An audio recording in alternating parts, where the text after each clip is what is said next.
প্রিয় দর্শক বন্ধুরা, উঠে আসছে অত্যন্ত গুরুত্বপূর্ণ একটি খবর আপডেট, বলা যেতে পারে আর্জেন্ট ভিডিও, আর্জেন্ট তথ্য থাকছে ভিডিওর মধ্যে। ইন সার্ভিস বিএড শিক্ষক শিক্ষিকা মহাশয়দের ক্ষেত্রে অত্যন্ত আর্জেন্ট ভিত্তিতে একটি গুরুত্বপূর্ণ পদক্ষেপ। বন্ধুরা, এই ভিডিওর মধ্যে যাবতীয় বিস্তারিত বিষয়গুলি যা উঠে আসছে অন স্ক্রিনে রেখে কিন্তু আলোচনা করব। বিএড নিয়ে ইন সার্ভিস শিক্ষক শিক্ষিকা মহাশয়দের ক্ষেত্রে অত্যন্ত গুরুত্বপূর্ণ ইনফরমেশন থাকছে। ভিডিওটিকে সম্পূর্ণ শেষ পর্যন্ত শুনে নিয়ে বোঝবার চেষ্টা করবেন, ভিডিওটিকে শেষ পর্যন্ত দেখে নেবেন, চ্যানেলটিকে সাবস্ক্রাইব করে সঙ্গে থাকবেন। চলুন কথাবার্তা না বাড়িয়ে আলোচনায় প্রবেশ করি। কার্যত ইন সার্ভিস যারা বিএড রয়েছেন প্রাথমিকের ক্ষেত্রে, সম্মানীয় শিক্ষক শিক্ষিকা মহাশয়রা, তাদের ক্ষেত্রে তড়িঘড়ি একটি গুরুত্বপূর্ণ পদক্ষেপ কিন্তু গ্রহণ করা হচ্ছে। অবশ্যই এই ক্যাটাগরি স্কেলে বেতন পাচ্ছেন তাদের নিয়ে কিন্তু জরুরি ভিত্তিতে একটা পদক্ষেপ, এবং সেটি হচ্ছে সার্ভে।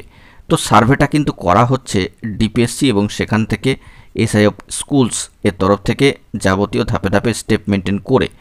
তো এক্ষেত্রে একটা বিষয় বলা প্রয়োজন যে প্রাথমিকের ক্ষেত্রে বিএড নিয়ে ইন সার্ভিস হয়েছেন অনেক শিক্ষক শিক্ষিকা মহাশয়রা, তাদের ক্ষেত্রে অনেকের ব্রিজ কোর্সটি নেই। এ বিষয়ে আমরা কয়েকদিন আগেই দেখিয়েছি যে এনসিটির তরফ থেকে সেকেন্ড একটি জরুরি মিটিং কিন্তু করা হয়েছে 16 তারিখে, জরুরি ভিত্তিতে মিটিং, সেকেন্ড মিটিং, এবং সেখানে কিন্তু মহামান্য সর্বোচ্চ ন্যায়ালয় সুপ্রিম কোর্টের ডায়েরি নম্বর সহ ব্রিজ কোর্সটির ক্ষেত্রে কী ধরনের নর্মস রেগুলেশনস হবে, কাঠামো, স্ট্রাকচার, এই সংক্রান্ত বিষয়কে উল্লেখ করে কিন্তু একটি এক্স টুইটার হ্যান্ডেলে পোস্ট করা হয়েছে জরুরি ভিত্তিতে মিটিং। চলুন তাহলে এবার আমরা দেখে নিই নির্দিষ্ট যে সার্ভে, তার ফরম্যাট এবং কি কি উল্লেখিত হচ্ছে সেই সংক্রান্ত বিষয়।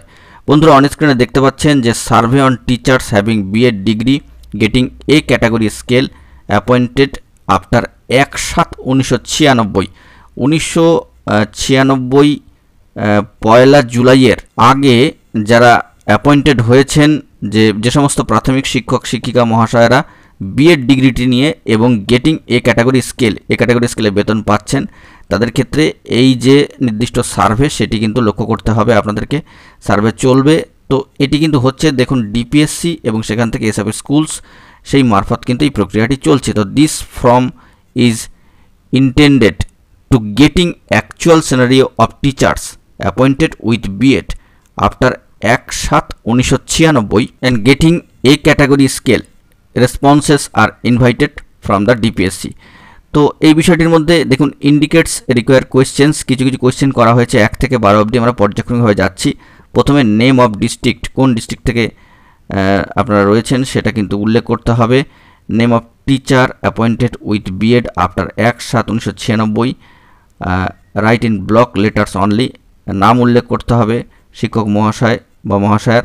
Date of appointment of the concern teachers, date, month, year উল্লেখ করতে হবে। Unique employee ID of concern teachers in IOSMS, please insert correct data carefully. অবশ্যই কিন্তু ইউনিক এমপ্লয়ি আইডিটি দিতে হবে, সেটাও কিন্তু এখানে উল্লেখিত হচ্ছে। তো এই বিষয়গুলোকে কিন্তু আপনাদেরকে মাথায় রাখতে হবে, যাবতীয় ডাটা কিন্তু সার্ভে ফর্মে উল্লেখ করতে হবে। দেখুন, পঞ্চমত রয়েছে name of the school, block লেটারে কিন্তু লিখতে হবে। 11 ডিজিটের ইউডাইস কোডটা কিন্তু লিখতে হবে স্কুলের, সেটাও গুরুত্বপূর্ণ খুবই। Date of completing of BEd degree of the concern teachers, date, month, year কিন্তু লিখতে হবে। যদি বিএড ডিগ্রিটি নিয়ে ইন সার্ভিস হয়ে থাকেন তাহলে অবশ্যই কবে ডিগ্রিটি কমপ্লিট হয়েছে সেই কনসার্ন টিচার, শিক্ষক শিক্ষিকা মহাশয়দের কিন্তু লিখতে হবে কমপ্লিটেশন। 8 নম্বরে দেখুন, whether the concern teacher complete 6 months bridge course from NCT recognised institution, yes or no লিখতে হবে। যদি আপনারা কমপ্লিট করে থাকেন তাহলে ইয়েস লিখবেন, না হলে নো লিখবেন। বিষয়টি তো একেবারে সবার কাছে স্পষ্ট, সেইভাবেই কিন্তু আপনাদেরকে রেসপন্স করতে হবে।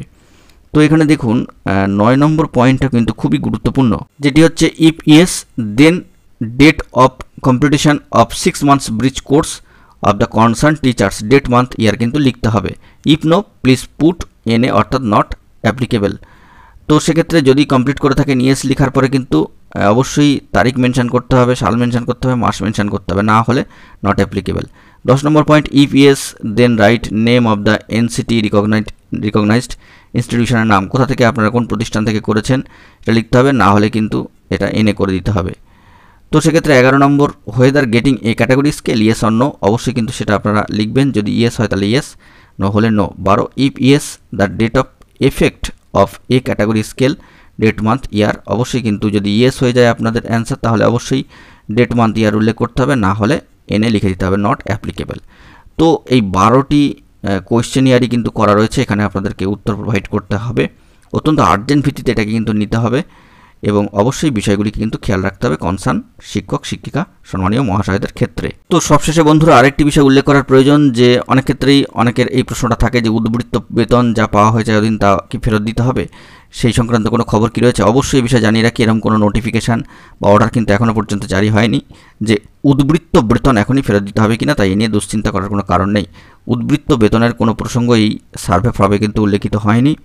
এ বিষয়ে পরবর্তী ক্ষেত্রে কোনো স্টেপ আসলে সবটাই তুলে ধরবো। আপাতত যে খবরটি উঠে আসলো এই সার্ভে সংক্রান্ত বিষয় অবশ্যই তুলে ধরলাম, যতটুকু তথ্য আমরা সংগ্রহ করতে পারলাম। অবশ্যই কনসার্ন শিক্ষক শিক্ষিকা মহাশয়রা কিন্তু বিষয়টিতে একটু ফোকাস করবেন। বন্ধুরা এখন এই পর্যন্তই। গুরুত্বপূর্ণ আপডেটগুলি পাওয়ার জন্য চ্যানেলটিকে সাবস্ক্রাইব করে সঙ্গে থাকুন। ধন্যবাদ।